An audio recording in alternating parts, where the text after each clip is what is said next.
And I think it's the same thing. And I tend to try and read loosely in the area that I'm writing at that particular time, but widely enough so that I'm not picking up styles from people. So if I'm, say, the thing that I'm working on at the moment is about toxic masculinity, and I'm thinking about how that chimes with the rise of the far right in the UK and all stuff like that. So I'm looking at books about football hooliganism, books about psychology, books about this. I'm looking at so I'm just looking on my shelf to see what I've got up there that I'm reading at the moment, but I'm just reading around the field. I've got some Carl Jung up there. I'm just reading things that relate to the topics that I want to talk about. So they're just sort of, I'm absorbing them rather than consistently reading one author, because I think that's how you start to pick things up from other people. Is you just it's osmosis rather than research, or yes. That's yes, sort of absolutely. Okay. We're talking about you. It always strikes me when I interview people and talk to people. We talk about the author. We're talking about you. There's quite a lot of ego involved, and there must be, because you're a writer. You're talking about what's within you, and you're exposing that to the world. And you're discussing subjects through your own filter. That's the process, isn't it? Yeah. How do you feel then about authors, the death of the author? Should you disappear from your work? It's a hand grenade I was talking about. Is this conversation relevant? So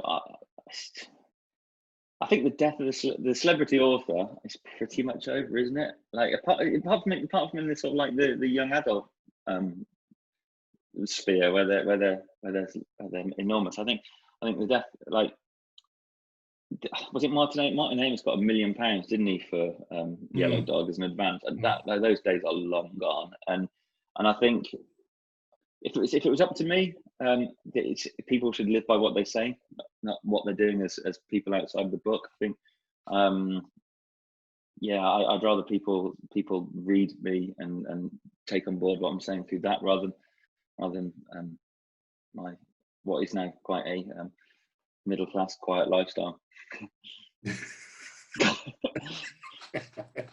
Okay. Thanks for that. I'm dead interested. So your daughter's just been in? Yeah.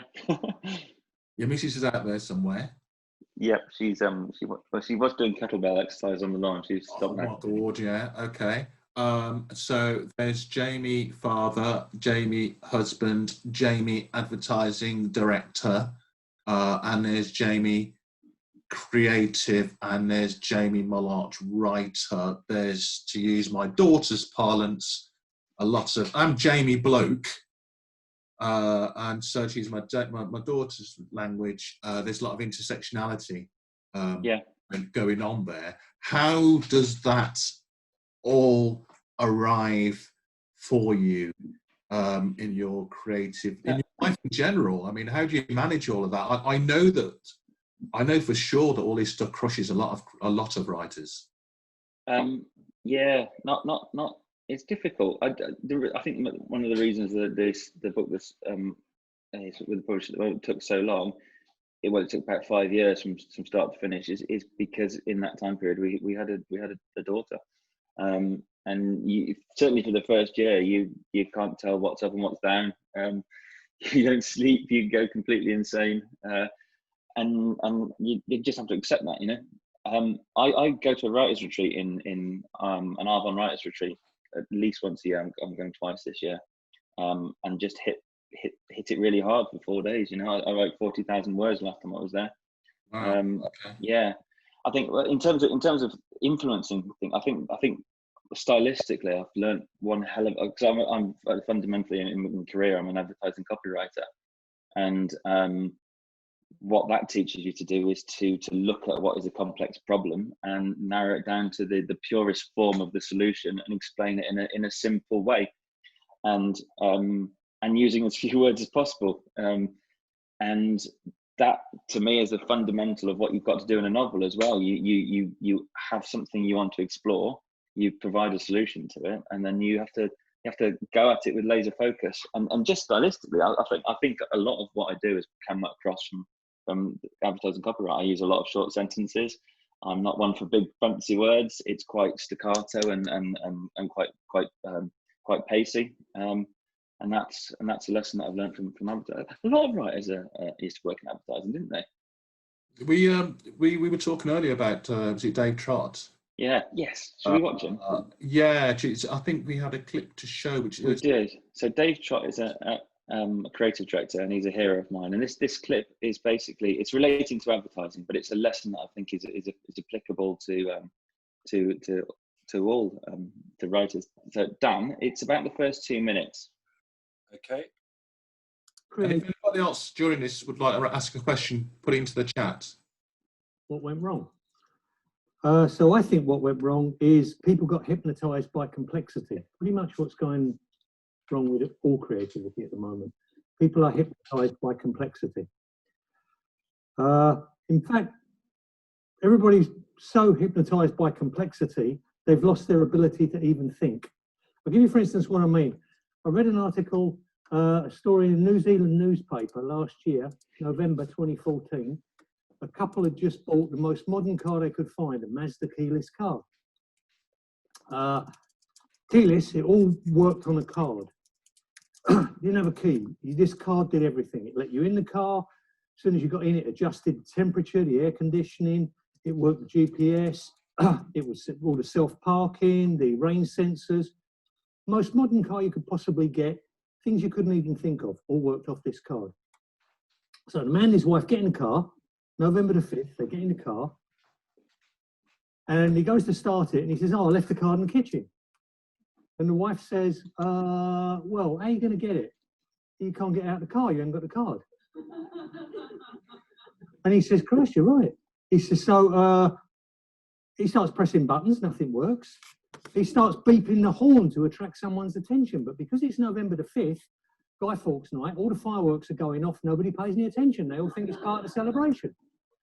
So he's there for hours pressing the horn, and all through the night, and eventually, you know, hours later, about 8 hours later, there's a lack of air in the car, and the wife's passed out, and he's trying to now, he's leaned over the back seat, he's got the jack out the back seat trying to break the windows to get out the car. He can't break the windows, and now it's morning and it's 12 hours later, and he manages to just weakly wave as one of his neighbours is passing by, attract a neighbour. The neighbour calls the police call the ambulance, they get him out of the car, they take him and the 13 hours he's been in the car, take him and the wife to hospital. They've been in there 13 hours. They say they were half an hour from asphyxiation because they couldn't get out of the car. Now, what never occurred to the bloke was to try the door handle. That's kind of what I mean by the hypnosis of complexity. Everything's wonderful and we've forgotten how to use our brains.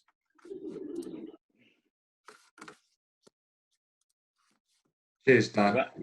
Yeah, come on. So what's that saying to us? What can the writer glean from that? I ask all my clients, all my staff to watch it. In fact, it's worth watching the whole thing with him. It's a TED Talk with Dave Trott. It's about half an hour long, and everything that he talks about is about simplification of ideas. And the basic fact is, if you don't understand what you're trying to do or say at the simplest level possible, you're never going to be able to expand around it. So I think from a writer's point of view, it's get to that nugget, that truth, that insight that you want to talk about, that universal truth that interests you. Understand that and then build around it. And if you get that right, you can do whatever you want and experiment around it. And this is the same thing that I applied to advertising. But if you miss it, if you're missing that, then you're going to meander. And that's where you get into trouble as in creating anything. I think it's get that simple nugget of truth right first before you go anywhere. And I whatever, if I'm stuck, I think to myself, what would Dave Trott do? Like what would Dave Trott think of this situation? And what he'd always think is be like, stop trying to be clever, do the simple stuff right first. And yeah, okay. And then go from there. Brilliant. Okay, brilliant that one. I've got a couple of questions creeping in here. Kath Pilling. Hello, Kath. Hi, Kath.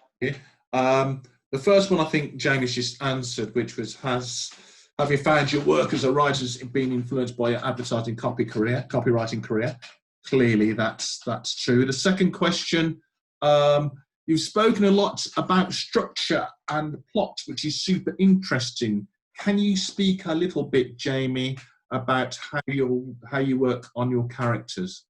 Yeah, so Do you spend lots of time in coffee shops, blah? not anymore. I spend lots of time in this shed. I'd love to go to a coffee shop. In fact, I'd love to go to the pub more than a coffee shop. Oh God, I'm thinking. Yeah, I think as a writer, so I don't put anything down on paper for a long time. I mull things over for a long time, but by the time I actually get to write something, I've got a fairly clear idea of what I'm going to do with it and who the people are, and they come from all different. So I'm going to say, I don't know how to say this. I sound like a complete nut job.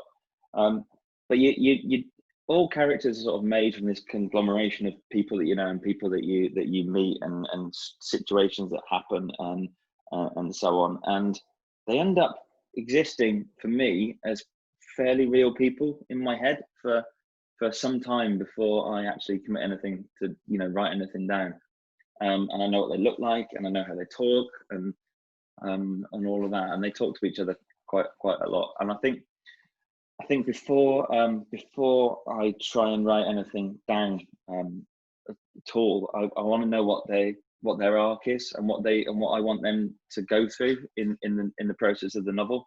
Even I think the only way of writing interesting characters is if they change it to some level, whether it's better or worse. They have to develop in a tangible way throughout the book.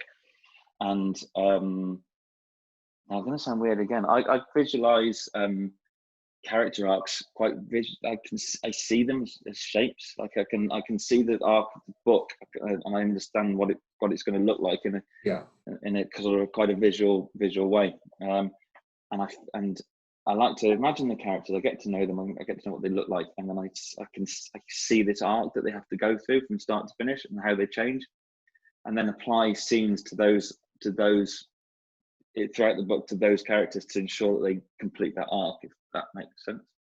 Yeah, it does to me. Yeah, is that good? Hopefully that's good for you, Kath. Give us a wave if that's all right, Kath. Okay, brilliant. Second question I've got from Alison. Hello, Alison. Alison. In sunny Loughborough, I think.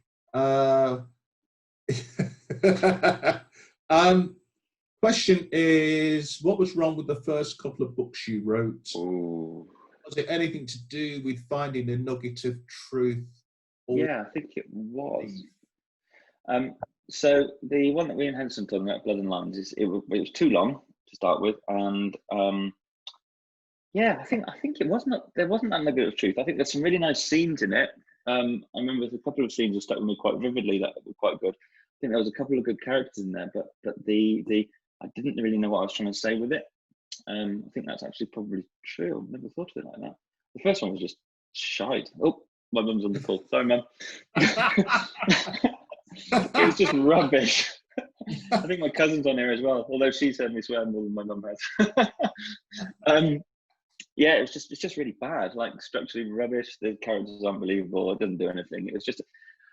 Now, was it Hemingway who said that you had to write a million words, or is that one of those things where there's like a phrase that people have adopted and assigned to people? But you certainly have to go through your apprenticeship of just writing lots of stuff and accept that the first ones are going to be crap. And it's by trying them that you understand stuff like structure and character development, character arcs. That's the only way to do it.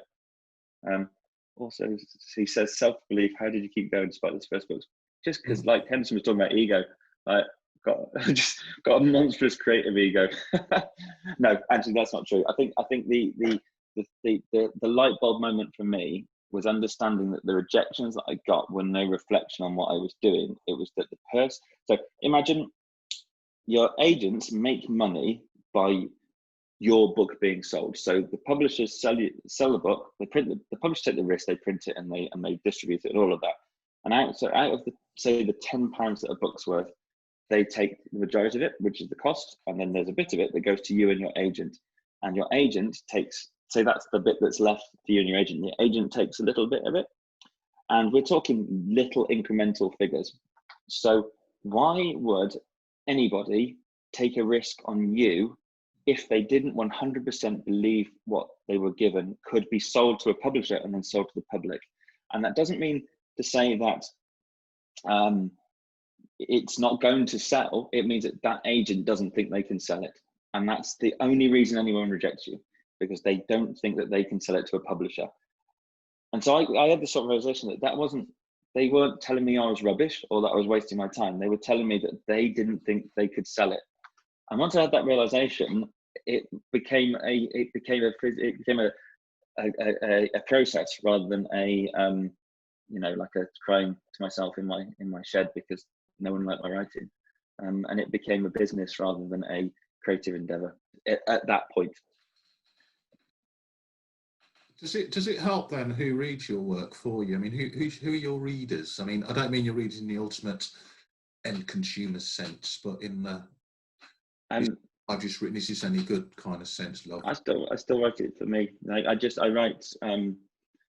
write what I'm interested in, and I'm lucky that I've got an agent who thinks that that she can sell me, and she finds what I'm saying interesting as well. And so and she's very critical of when I send stuff through. I don't have many readers, to be honest. I spend a lot of time. Do you know what? It's not the family sense. My wife still hasn't read the Zoom. Yeah. It's probably a good thing. I've read it. I tell you what, I'd keep it away. Yeah, do the best. I've got a couple of friends who read things, but to be honest, I'm lucky enough to have an agent and a publisher, and then that the reading, the drafts and the editing and stuff happens with those guys who are professionals, and I love that whole process. Like how lucky am I that I've got two people who do this for a living who consider that it's of value to spend time editing me. Like a lot of writers get really stroppy about it. I'm totally open to what this, unless she might come back and try and change everything, and I'll have a right about it. But I genuinely believe that that's a great thing. It's a lovely thing to be able to do. And I think the other thing that people don't tell you as well is that writing is it's blooming hard. Like physically, it's difficult. Like you come up with all the creative stuff is when I'm going for a run and coming up with cool ideas and having a load of fun. To sit down and write 80,000 words that do a job, as in I want to get from here to here, and this character gets from here to here, and these are things I want to talk about. It's for a lot of the time it's just a bit of a pain, Like you've got 1,000 words to tell this bit, so you have to you crack away at it, and it's quite a demanding process. And you finish it, and then you leave it for a bit, and then you send it to someone else who's an expert, and they tell you what they think about it, and then you go through that backwards and forwards process, which is just brilliant. So, Alison's question: don't take it personally. Yeah, 100%. It's easier said than done, but easier said than done. Secondly, be open to the editorial process. Yeah, actively welcome it. 100%. Thirdly, write for yourself first. Yeah. Although understand it is a business. Yeah, and I think when I say that, it's more. I don't, unless you want to write something really commercial, and you were saying. So I met a guy on a writing tree, and I'm not going to say who he is or what he was writing, but he had an idea that was very commercially related to what he did for a living, and there was he came up with an idea and he sold the idea to a publisher, and they were like, well, that's something that people are interested in, and if you can write a novel around that with your name on it, we'll sell loads, we'll make loads of money. And that's a business decision. Yeah. So unless you want to be commercial, don't try and write for anyone else, because you'll produce rubbish. I think that what you need to do is understand where you fit, where what your writing fits, and who you think might buy it. Like I've got no idea who reads my books, to be honest. There's some people out there who read them. They're probably weirdos. But I'm writing for them, but primarily I'm writing because of the stuff that I think that I want to get out of my head. So that pretty much answers Catherine's question, which is, isn't there a danger of writing to sell? rather than writing to tell a story. So that answers that one for you, Catherine. The other Catherine. There's 2 Catherines on here. Yeah, cool. Any more questions out there? No. Okay. Cool. What next for you then, Jamie? Where are you going after this? Have you got a?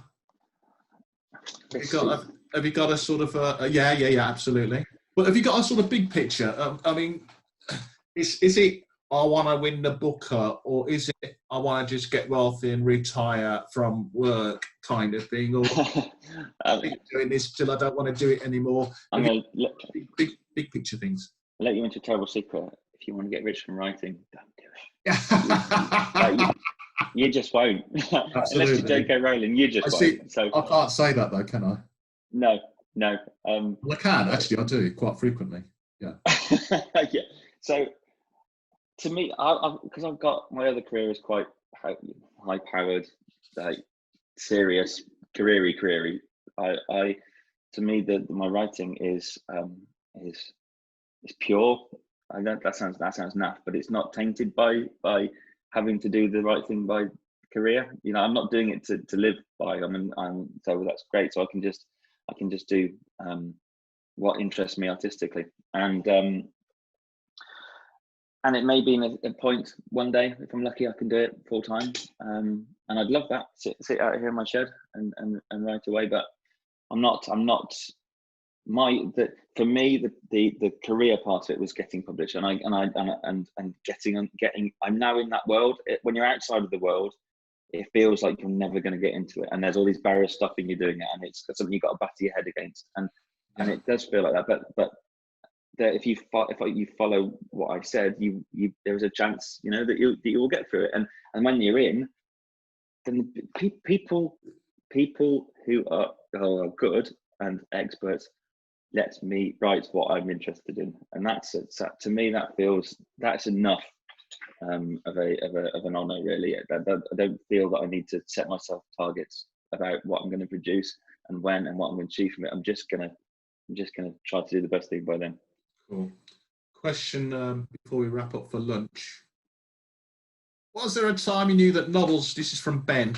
Was there a time that you knew that novels was what fit with your style and your ambitions, rather than say poetry or script writing or anything else? Just thought I'm really bad at poetry. Like really bad. I honestly don't know how people do it. Like, if people, my wife says, "Why don't you write kids' books?" I'm a mum. Yes, mum. You keep telling me this. Why don't you write kids' books? And I'll tell you why. Because they are really, really difficult, and I'm not clever enough. Like, same as I actually did want to be a script writer, and one of the books I wanted to bring with me was this Taxi Driver by Paul Schrader. This is an absolute masterpiece of the right. You can read this as a novel because it is so perfect. And I did for a long time. I wanted to be a screenwriter, and I wanted to direct as well. And funny, I've kind of ended up doing the direction bit at work and the writing as not as a separate thing. And I would love. I think Zoo would make a great TV program. I think it's kind of, and a lot of what I write, I've seen through the eyes of a camera. The next one is same. It's quite cinematic, and I think it's because I've always loved films, and a lot of my early learning was from screenwriters. But I'm also not very good at it, so I think just do what you're good at, you know. Yeah. If an artist is an artist, whether you're a painter or a poet or a filmmaker or whatever. You're all trying to say something, and you just find the medium that works for you. Yeah. Okay. I'm going to finish with a couple of one word answers. Why am I scared? No, it's good. Oh, character. What, sorry? Plot or character? Plot. Narrative or dialogue? Dialogue. Ooh, okay. Exposition or reader? Reader, all the way. All right. Sonnet or haiku? Neither.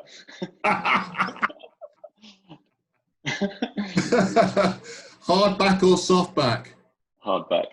Ooh. Okay, I get it. I get it. Right, Jamie, I think. Thanks, mate. That was ace.